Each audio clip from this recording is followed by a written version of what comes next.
Hello and welcome to episode 509 of the Daily Sales Message Podcast, where every single day I share a piece of simple and actionable advice. It's designed to help you feel more confident and sell more stuff too. If you're new around here, my name is James Newell. I teach people how to sell for a living, and for me it comes in two very distinct components. It starts with having a clear sales message. People have got to be able to understand exactly what it is you're trying to sell to them.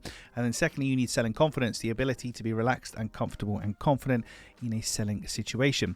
In today's episode, we're talking about no, the most favorite word for people when it comes to sales and selling. No. And there's a very important thing about this. And I, as a sales trainer, I differ from other sales trainers in how I approach this. Some of them say, you got to keep going until they tell you no, until they tell you to go away, until they tell you no.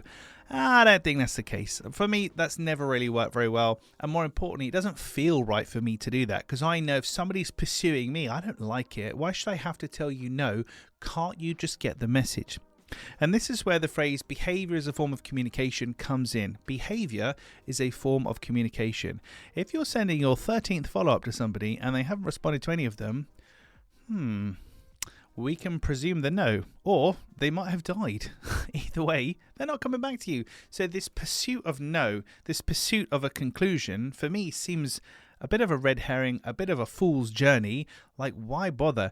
If you're not getting a great deal of interest from people or not getting any response whatsoever, behavior is a form of communication, and no response is a response, then just put that energy into finding more people. Think about my other mantra, got a lot of mantras, don't chase them, replace them. So rather than chasing down these people 13 times, trying to get a no out of them, just follow on, move, find some more people, that's it. So the moral of the story today is don't wait for no. Don't wait for somebody to tell you no, because you probably never get it for some people.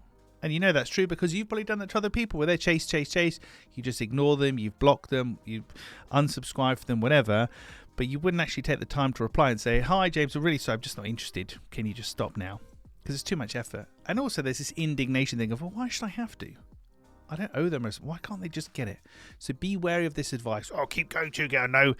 Because from my experience, it just doesn't really work very well. It doesn't feel great for you as a seller, and it doesn't really feel great at all for the buyer to be pursued.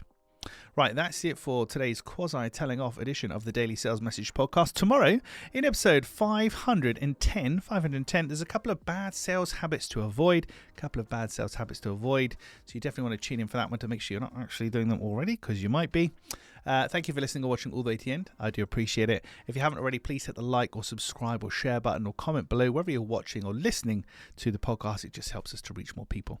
That's it for today. I'll catch you tomorrow for another exciting edition of the Daily Sales Message.